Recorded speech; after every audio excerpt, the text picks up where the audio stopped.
What's up guys, my name is Ace and welcome back to Spawn Guides, the series where I share all of the common spawn locations as well as their behavior on every map in Advanced Warfare for Team Deathmatch and Domination. In today's episode, we're going to be covering the map Solar.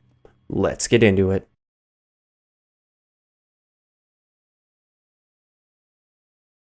Alright guys, I'm going to run through this one quite quickly. Let's start it off with Team Deathmatch spawns on Solar. And right here are all the primary spawns, and just as you would expect, they're all kind of spread out around the edges of the map. And there's kind of two halves to this. This is a very linear map. So we have kind of the left half and the right half. We have the one half kind of for the A spawns if you're looking at Domination, and the other half is towards where the C flag is.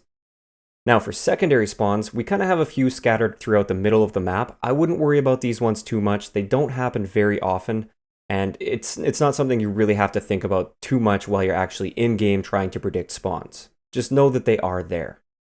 So here are the zones that I made. These are the general zones that I kind of drew up from what I saw watching the spawns and analyzing the spawns for about an hour or so. So we basically have the four corners of the map. These are the zones you're going to be spawning in most of the time, and also your enemies are going to be spawning in. And then we have the two middle zones. There's the top middle and the bottom middle zone. These ones typically occur when there's a lot of movement going on the map and there's people basically spread out all over the place. So just pay attention to that. If you spawn in one of these middle zone areas, that usually means you have enemies on both ends of the map, and be ready to run into an enemy basically anywhere.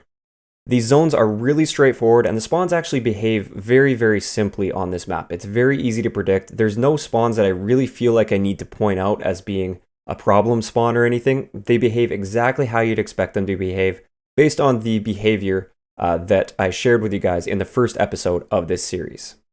So that pretty much covers Team Deathmatch for this. Let's move on to Domination. And Domination is also quite simple on this map, and the reason for this is it's a linear map, and linear maps tend to behave a whole lot better as far as spawns go. So for the A flag, we have four really common primary spawns. Two of those spawns are basically side by side. I'd pretty much clump them into one spawn, even though they're technically two different spawn points.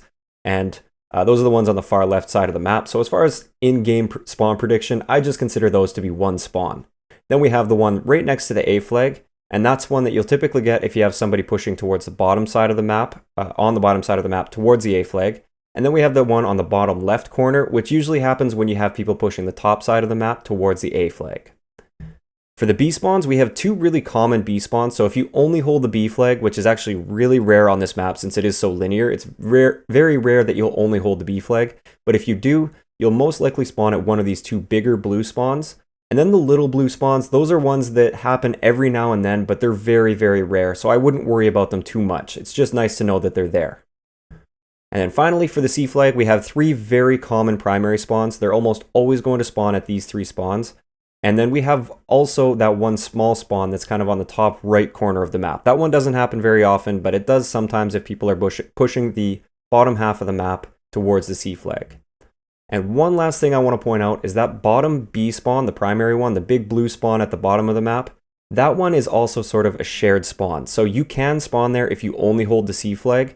It's not just a B spawn. So just be aware of that. Sometimes if people are pushing the top half of the map and they start blocking the regular primary C spawns, you will get a spawn on that bottom blue B spawn. So that pretty much covers it for Domination as well. I know I went through this one really quickly, but it's as simple as this. It's very easy to predict the spawns once you know the locations. So that's going to wrap it up for today's episode of Spawn Guides. Let me know in the comment section below which one of the maps you'd like to see me cover next. If you enjoyed the video, a like rating is always appreciated, and don't forget to subscribe for more if you haven't already. I'll talk to you guys next time.